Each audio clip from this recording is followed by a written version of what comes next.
खेसरिया दामाद बना ले रे, कृति से शादी रचा दे रे। खेसरिया दामाद ना बने तो बेटा सीधे जेल भेजता। हाली कृतिया के दीदी बोल दे, समझनी। Presented by Magahiya music. Khesariya के बेटे के राखी बनवा बना ले तू बहिनी रे। खेसरिया के बेटे के राखी बनवा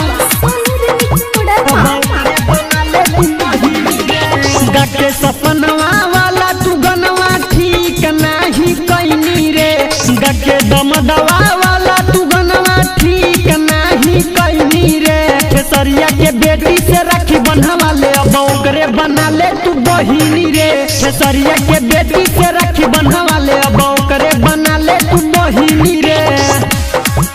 खेसरिया के बेटी से राखी बनवा अब ओकरे बना ले तू बहिनी रे। खेसरिया के बेटी से राखी बनवा अब ओकरे बना ले तू बहिनी रे। Music by PM Bihari.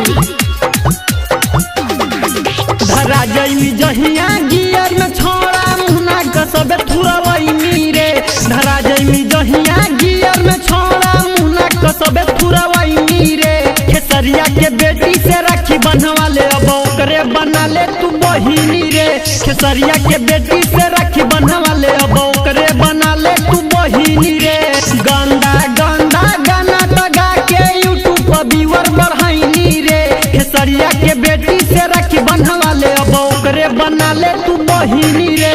खेसरिया के बेटी से राखी बनवा ले, अब ओकरे बना ले तू बहिनी रे। खेसरिया के बेटी से राखी बनवा ले, अब ओकरे बना ले तू बहिनी रे। खेसरिया के बेटी से राखी बनवा ले, अब ओकरे बना ले तू बहिनी रे।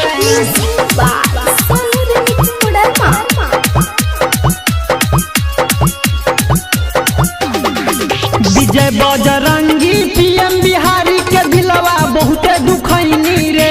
विजय बजरंगी पीएम बिहारी के दिलवा बहुते दुखैनी रे। खेसरिया के बेटी से राखी बनवा ले, अब ओकरे बना ले तू बहिनी रे।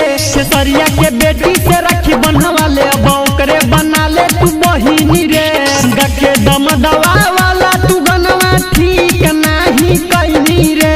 खेसरिया के बेटी से राखी बनवा ले, अब ओकरे बना ले तू बहिनी रे। खेसरिया के